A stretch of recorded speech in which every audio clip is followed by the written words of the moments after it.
Good morning and welcome to a special live Kerfuffle panel webinar. I'm joined today by my guest, Paul Gandart from Stitch. I've got Robin here from Property Stream and the lovely Nelly Barova from Art Division. Morning, all. Hello. Morning. Welcome, everybody. Today we're here to talk about something slightly different because it's really we're talking about a new medium of communication which has kind of taken over our lives mostly in terms of the majority of messages that people send, and that is WhatsApp. Now, to me, I mean I've used WhatsApp for a long time now, and I find it particularly fun to send videos, pictures, whatever it is. It handles all that information really well. But I also find it's very useful for setting up groups and communication and all that sort of stuff. But if you would have said to me sort of a couple of years ago, WhatsApp is going to be embedded within your business and you're going to use it almost like you've been using email communication to talk to your clients, I would have said to you, no, there's just no, I don't think that's going to happen. There's no chance. It would have become like the SMS of the day, which was, it's okay to send a viewing confirmation by SMS, but are you really going to have a detailed conversation? But that seemingly has all changed. So, Paul, maybe you kick us off because this is your forte. Tell us how that has changed. Yeah, so as you say, for years, estate agents and a lot of people in sort of the B2C community, staff have kind of gravitated away from using email because they're getting better, quicker results in WhatsApp. But the problem that has created, obviously, is lack of visibility to the business from a compliance point of view. So WhatsApp, Facebook bought WhatsApp for about $19 billion 5 years ago. And I think they've been kind of, how are they going to monetize it? And what they've done is they've released something called the WhatsApp API, but without worrying about the complexities of that, what it means is it's going to enable a business to connect their sales and service teams to consumers over WhatsApp. So suddenly now, and I think it's becoming more prevalent as each sort of quarter goes by, we notice more and more brands, but you know, Cinch, the online car dealer, you go to their website, WhatsApp it sits alongside phone number and email us.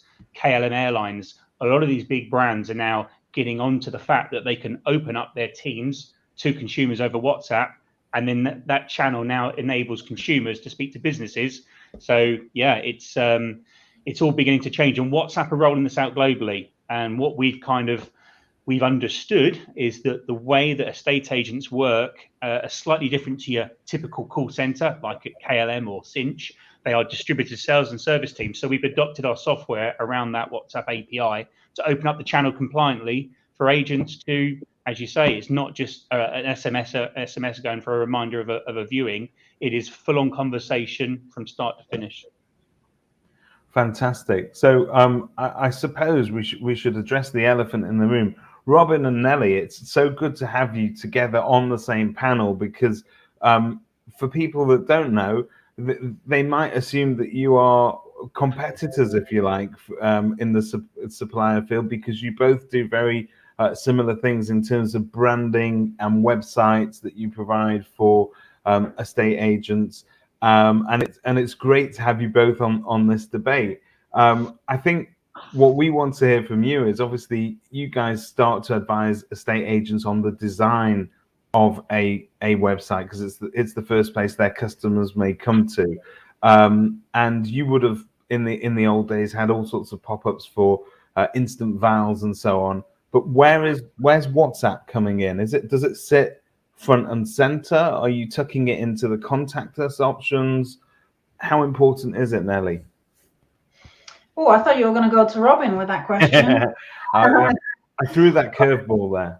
Yes, if you don't mind, I would actually get Robin to answer because although we're competitors, we have worked together in the past as well, and we each have different strengths. And hands down, Robin is the guru when it comes to branding and design, while as our angle is more on the digital marketing side. And although both of us build websites, we have a slightly different approach, and I would say probably Robin is the better one to answer that specific question, whereas I can talk about mostly from marketing point of view, perhaps.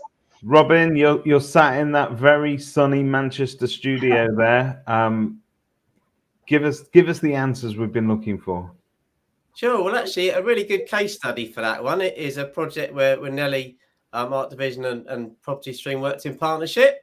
So, so we both did certain things with that project. But one of the core elements of that is a really contemporary looking site, but also it had probably the most advanced WhatsApp integration I've seen of any sort of small independent, and it's got opportunities for people to use WhatsApp all over the site. So lots of opportunities right from the homepage to the seller's page to the actual property detail pages. And yes, I think that's definitely the way forward. So it's not just tucking a small, you can contact us on WhatsApp in the footer or just hidden away on the contact page. It's every opportunity where someone might want to contact you. Is just giving them that option. I think that's the way forward, really. Yeah. I was just going to add on there.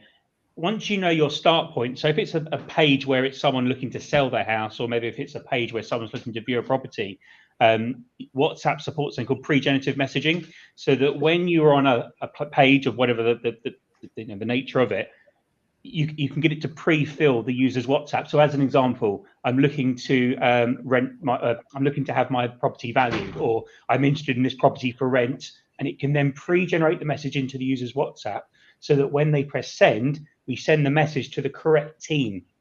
So that's the other aspect of it, is that once you know your start point, and a particular web page is a known start point, you can just use some very simple rules, so that if it's a property that's for rent, we can only send, we send the message just to the people in the rental department. We don't annoy and bother anyone else in the sales team, because if you make it too generic, you have the problem with the email, shared, sales act or whatever. An email goes into a shared inbox. People have got to work out who's doing what with it. There's reply alls. So of course, with WhatsApp, by using a known start point, we can just route the chat to the right team, even pre-qualify it. So all those different landing pages can create very different journeys. And I suppose that's in terms of having a persona and a voice, and that's what's always been the danger with a catch-all, for instance, sales at inbox. If everybody is taking turns to answer that, at some point you get different voices and different tones of voice coming out. And I think with WhatsApp, one of the things that would keep me awake at night if I knew my staff were using it on their personal devices, for instance, is that there's no guarantee that what the communication that you're going to be getting is going to be fit for purpose in terms of professional at all hours, being answered in the same sort of tone of voice, in the same sort of way. And you really don't want staff handling that on their personal devices. So I suppose, Paul, the idea is to take them away from that. Yeah, absolutely. Well, I mean, I'm not the GDPR police, and I'm not. I think the vast majority of people that we've spoken to, they sort of say, they either say staff, they turn a blind eye to it because they know that they're getting results out of it, or they have to say don't use it, and of course you're then shutting your brand off. But as Nelly and Robin would allude to, you cannot connect your website to your staff with WhatsApp on WhatsApp as you all know it. On individual mobile devices, you can't link that. The only exception to that is if you are a one-man band. But if you are an agency with 6-7 people in your branch, or a multi-branch operation, a customer cannot start a conversation with you with WhatsApp as you currently know it. You need the WhatsApp API with all the clever stuff that we provide. And then I've worked with both Robin and Nelly on a number of projects where it's about creating that inbound journey from the from the site. No different to publishing a phone number that rings 6 phones at once. It's that same concept. I'm just going to look at one of the comments from the people that are watching it live at the moment. Good morning, Andy Mead. Andy says that most of my initial communications to buyers is via WhatsApp, as it enables better and quicker communication, resulting in better levels of viewing, which is interesting. Nelly, when we look at the digital marketing journey, give us a few ways that the agents can be using and weaponizing WhatsApp in order to generate those inquiries that they're looking for, either on the sort of buyer side of things, or it could actually be vendor or landlord leads as well. Yes. I think WhatsApp is placed really well to give that kind of more personal communication. There are a few things that I personally really like about WhatsApp. First of all, the traditional sort of approach for inquiries from a website is either people calling the office or sending an email or a form inquiry. With WhatsApp, the ability to actually ask questions outside working hours or weekends is there. And also what I really like is that, you know, you don't have an instant reply necessarily from someone that don't have the answers, but are constantly asking you for your details, or what's your name, what's your email address, let me get someone to answer. You will get an intelligent answer back from a negotiator, maybe in a few hours. Even if it's within 24 hours, it's still better. And that conversation can continue on my phone within WhatsApp. So from a user journey point of view, this is a really positive way of engaging. From a digital marketing point of view, though, people need to be very careful how they position WhatsApp and not to confuse outreach and sort of going out to cold leads via WhatsApp versus how they communicate with leads that are visiting the website that want to progress to the next phase. So, for example, as Paul was saying, if you are on a property listing page, booking a viewing via WhatsApp is a great idea for those who want to use WhatsApp for that. If you are on a valuation page, if people want to book a valuation via WhatsApp, then that's a great way to progress them. If, however, you have a database of mobile numbers and you want to broadcast an offer, I don't personally believe that WhatsApp is the right platform for that. Another way you can use WhatsApp is email marketing.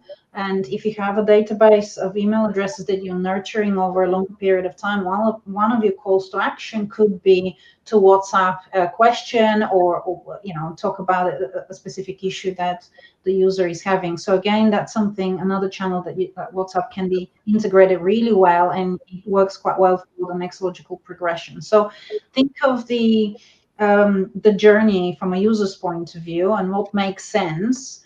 And if WhatsApp makes sense, then put it on the page, put it on the emails. Maybe even when you're using social media and you're broadcasting something, if WhatsApp makes sense, and put it there. If it doesn't, then don't, because it doesn't tick all the boxes from that point of view.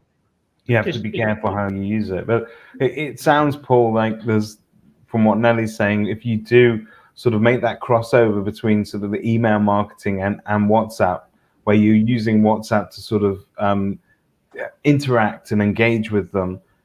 Let's face it, email marketing is still very effective, but the open rates aren't what they used to be. WhatsApp is much more likely to be read on a personal device, isn't it? Yeah, I mean, so Nelly was sort of painting a picture there of various different start points in the journey, all right, the funnel. And as Nelly rightly said, you don't go bulk broadcast. Yes, it's got the great open rates, but you don't want to use it there. So it's kind of a double-edged sword. WhatsApp, they don't want it to be used for spam. There's things that go in the background where they rate the quality of the business, basically. They can tell by open rates. So it's not in their interest for anyone to go broadcasting out. But once you know your start points, it's great for the next call to action. So yeah, you can do your bulk email. You know, this is continue your email marketing. And whilst the open rates are low, for someone who does open it, it then gives an easy transition to reach out, because consumers do not live in email. They turn off notifications on their mobile phone. They don't. When you do email them, they're not going to see it that quickly. So it's all about bringing people in. You know, bulk SMS out. Because on an SMS, you can put to continue the conversation over WhatsApp, click here.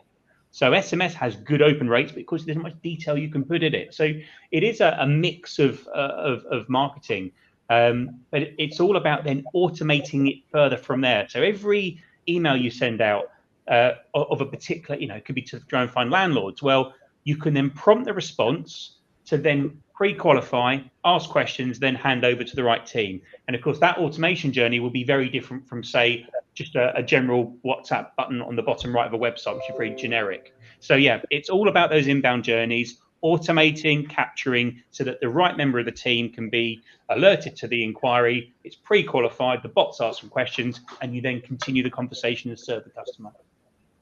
And do you foresee, I mean, maybe this is something for Robin to address, I don't know, but do you foresee a time when WhatsApp messaging on a website sits there and kind of replaces live chat that pops up in the corner of most websites these days? That's quite a controversial question there, David. I think the diplomatic way of saying it is, so when I'm speaking with a new prospect, and I'll go through and I'll talk about what's working for clients and what become I suppose what's happening more and more in the industry, and we go down and we talk about WhatsApp, and I ask if they've got it in their business, and also talk about the benefits of live chat. So WhatsApp, the interest in that is rising and rising and rising. Especially in this last year and a half, I've seen a dramatic increase in A, people saying they use it in their business, and B, people who really think this is the future. So I think that's probably the most diplomatic way of answering that. I think they both work, but I think one's going up and up and up, and I'm not sure like where the other one's going. I think there's another sort of thought on that, just that one aspect, is that live chat is only active for that one moment when the customer is on the website. Yeah. And whereas WhatsApp is asynchronous and it's the full 360 of communication. So, I mean, I just before we went live, there's something wrong with my TV. So I'm LG and I'm WhatsApping their service department. So of course I can chat with them, put my phone in my pocket and just continue it throughout the day rather than being tied to a browser. So there is live chat and WhatsApp. There are similarities to a degree, but they are two very, very different mediums of communication. Live chat primarily was there to capture more leads because forms, it converts more inquiries than forms. And again, it goes back down to you've got a phone number, forms, live chat, WhatsApp. They are, it's just a method of engagement. Live chat doesn't progress any further than the moment of the communication within seconds, or often with live chat, it can, what is your email address? We'll get back to you.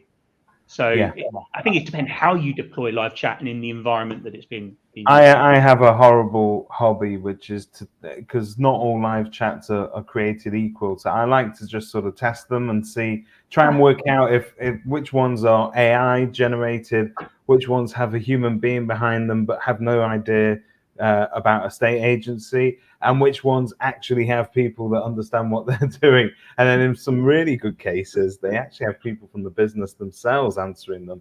I think to just bring that into the WhatsApp scenario, you're far more likely to have a WhatsApp message answered by somebody knowledgeable within the team, as opposed to it sort of going to outside, where it really you're just paying lip service to the fact that you can leave a message if you wish, but nobody's here at the moment. So I suppose it's more genuine, isn't it, Nelly? Well, that's exactly it. I've had exactly the same experience, and often I do use chat options with, say, hosting providers when we have a technical issue and we want to chat with someone straight away to fix the problem. That's a great example of how it definitely works. But as a landlord or as a vendor, if I actually want to discuss my needs, and if all I get back are questions who I am and what I want and what's my telephone number, I'm not getting my answers there and then, the experience is not nearly as good. I had an experience with WhatsApp with Churchill. I wanted to cancel insurance, and it was Sunday. And typically I work Monday to Friday, and evenings and weekends is the time I have to sort out my personal stuff. So genuinely on a Sunday, most companies don't reply. You can't really speak with someone, and it's one of those days where you think, well, I want to deal with this, but I can't. And yet they allowed me to WhatsApp them. Within 2 hours, I had a reply via WhatsApp by someone to say that my query will be dealt with. And on a Monday, I received an email with everything sorted. So from an experience point of view, it took me a few minutes to send a text message, and I didn't have to be in a queue on the phone for 20 minutes or more listening to music to wait to speak to someone to hopefully fix my problem. the whole experience was a lot easier. And I think that this experience can be taken into the estate agency world as well, where, for example, as a landlord, I had a few months ago, I was looking for a letting agent near Liverpool, where I have a property, and I was looking for someone to take it over. And I emailed and contacted about 5 letting agents. Everyone that I called, without an exception, because it was around 5:30, 6 o'clock, either went to voicemail. One of them, the voicemail was full, so pretty much nobody answered their phone. So I then had to resort to sending them an email, and very few actually replied to that email. So again, from an experience point of view, most agents are saying, I want more leads, but majority of them are not set up to deal with more leads in an intelligent way, in a way that the consumer actually wants to be dealt with. And I think WhatsApp is very well positioned to fill in that gap. You could accept questions and inquiries outside working hours and weekends and answer them when it's convenient for you as a business, and the experience will be just as good. What fascinates me about this is that I think Paul provided us with a quote which is all centered around making it easy to do business with somebody, and therefore in our business, which mostly in property tends to be, a lot of it is communication. Let's face it, the heavy lifting is all in the communication, and that really does add value to any sort of sales process or a management process. It's absolutely key, and we're taking away those boundaries to people communicating with an agent. They can choose what method suits them best. From an agent's point of view, we sort of have a little bit of anxiety sometimes that where we open up different channels of communication, we need to be on the ball. We need to make sure that our phones are covered, our mobiles are covered. You've got email, you've got WhatsApp. I mean, thankfully, we've seen the last of the fax machines. Those have gone. But essentially, this is another avenue that you need to be on. You need to sort of be on your toes. So on the one hand, from the customer experience side of things, this is great. From the agent side of things, it may bring in a little bit of anxiety. Paul, what can you say to agents to sort of give them reassurance that you can manage that level of communication really easily? Yeah, good question. So I think the challenge that we've identified is that a lot of the CRMs, everyone wants CRM integration because, as you say, it's another portal to log into. That's the sort of the things that we hear. But the reality of it is 90% of the population are using WhatsApp. We can tell that through stats. We auto respond to thousands, if not 10,000 leads a day in WhatsApp, and we see the actual delivery rate. So we know that there's a very high percentage. Consumers don't live in email, they live in WhatsApp. So there's some fundamental things we have to accept about our consumer. You're right. Then saying to the staff, well, you've now got to be managing chats from this place here. So they've got to be looking at their email. They've got their CRM open. There are all these places where conversations are happening. But if the cold light of day, if a consumer responds in WhatsApp and they're not responding in email, you've got to listen to where your consumers are. And I think over time, and we're already starting to do some integrations with some of the CRMs out there, because I think a lot of the prop tech providers, they think that without understanding WhatsApp, and it's taken, before I got in this journey, my background was telecoms and IT. So when I started this journey, it took me months and months to get my head around WhatsApp, what they're doing. And I think the mistake that a lot of people make is they think that SMS and WhatsApp are the same. They're not. They're completely different. So to get a WhatsApp integrated with the CRM, I think that will then make a big step forward. And we've been talking to some fairly large agencies with 100+ brands who've said that the moment it integrates with their CRM, it's a no-brainer. So I think the option is: do I want to shut WhatsApp down and not use it as a communication tool? Do I want these chats uncompliantly being distributed on all these individual mobile devices, and it's just an absolute mess? You've got no idea what your staff are saying, the productivity. Or you say, okay, let's open up WhatsApp compliantly. We have to accept that we're going to have this other thing to manage, but let's face it, if the staff are already using WhatsApp on their phone, we're simply moving it from one application, i.e. WhatsApp, into an application connected to the business account. So actually, it's not an additional inbox to manage. You're just moving it from WhatsApp as you know it to the WhatsApp that we deliver for the branch. And then, the next phase is integrate it into the CRM. And you've got to ask yourself, if you're an owner of an agency or running a team, you can't put your head in the sand and think it will go away. If you want to integrate it to the website to, bring people in, if you want to connect it to your phone system, you want to connect it to QR codes, you've got to accept that, you've got to make yourself accessible to those clients that way. So hopefully that's answered your question. That does answer the question, but you've just piqued my interest with mentioning QR codes. This is a question for both Robin and Nelly.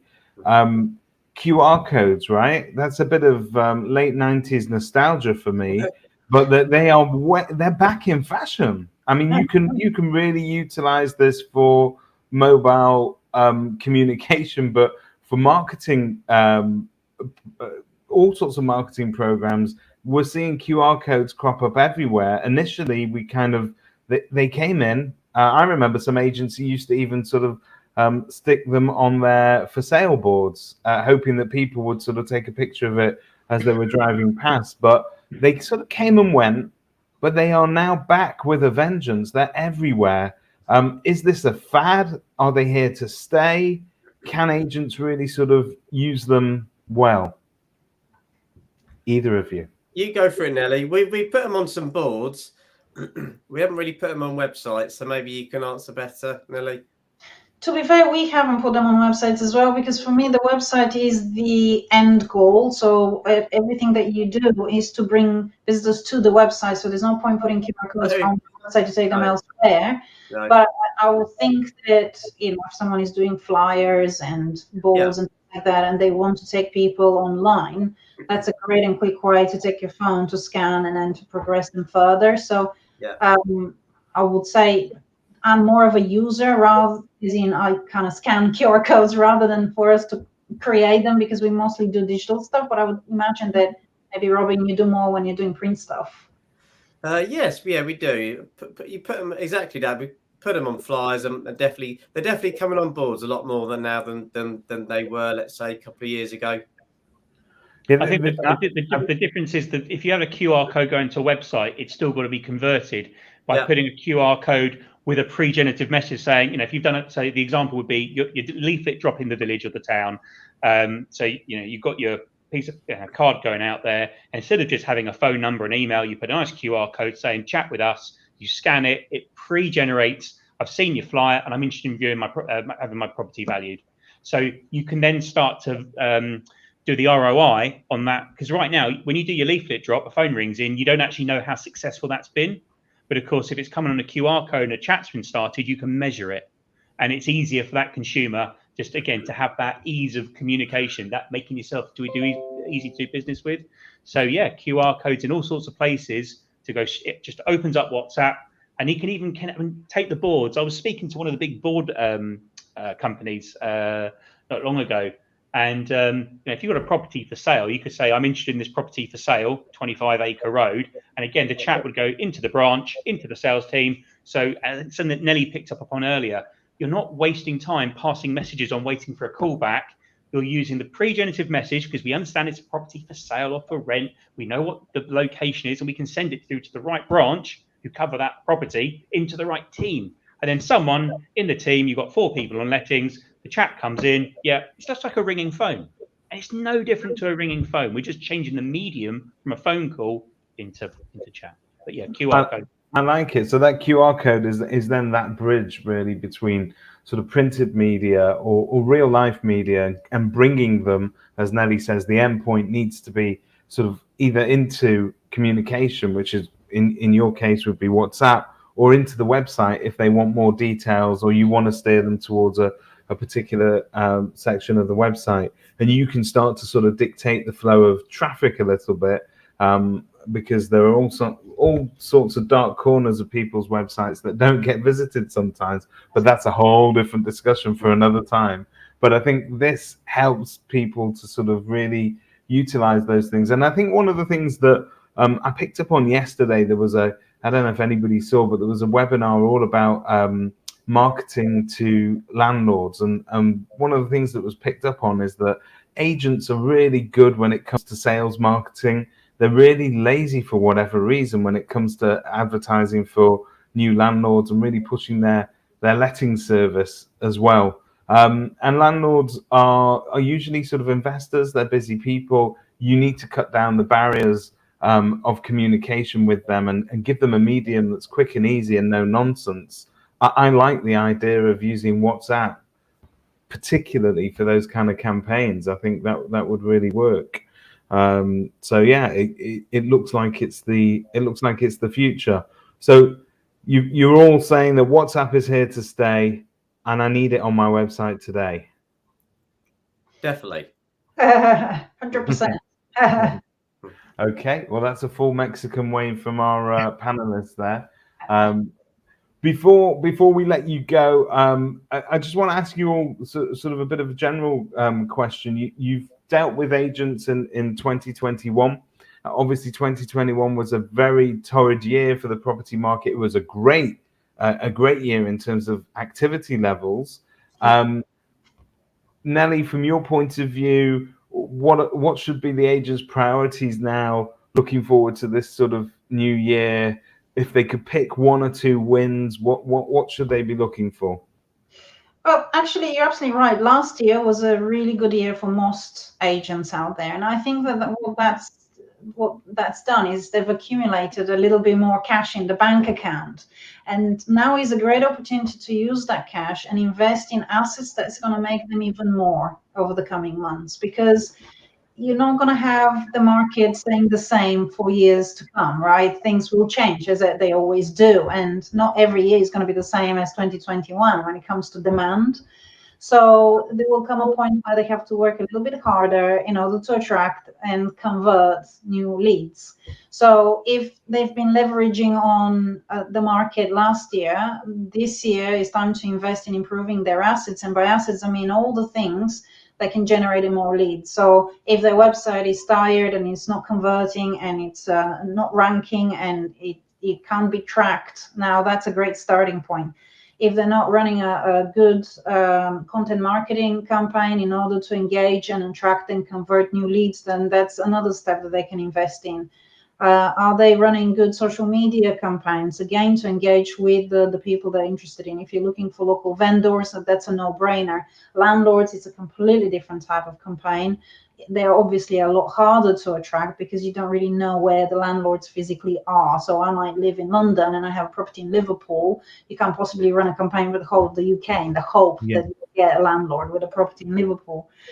So for landlords, having a very strong search presence, so ranking in Google as well as paid campaigns are very, very important, because when the landlords are ready to look for a letting agent, the first thing they'll be doing is Googling.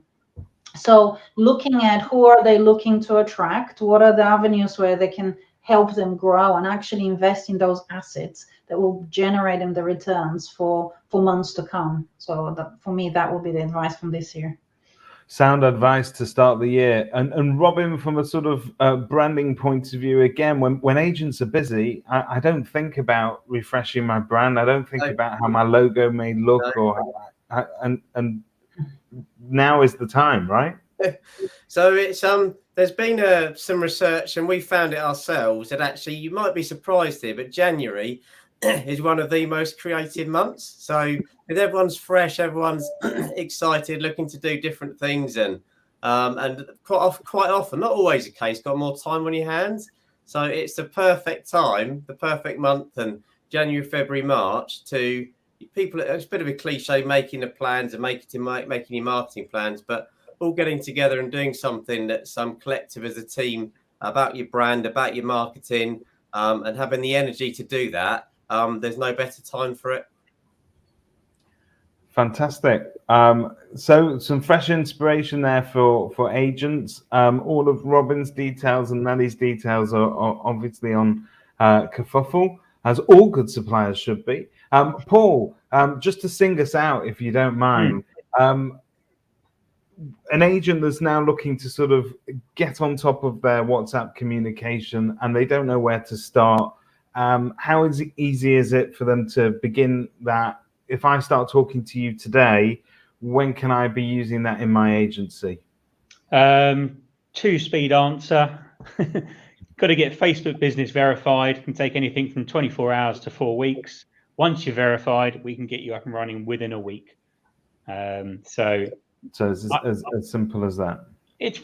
Yeah, we do all the hard work. Hey, we provide a service. It's not easy to go and get a WhatsApp API account. I'm sure if anyone's ever tried out there, it's not simple. We've been doing it for a couple of years now.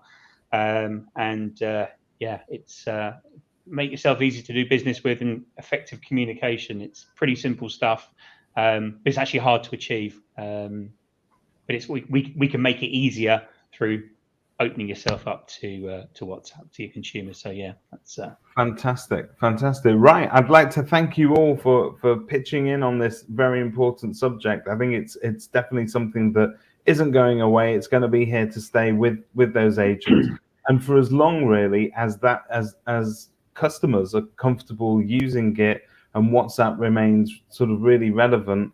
It seems to be sort of at its peak at the moment, but they're always introducing new functionality. And I think the business side of it is going to become a more rich experience as they start to develop that as well. So I'd like to thank you all for your time. I'd like to wish you a happy new year. I think I can still do that, can't I? I mean, we're not just about. We're sort of the right side of February. It's half past January. Okay. And it's been great working with you in 2021. We'll see you all again throughout the course of this year. Thank you. Cheers, David. Thank you.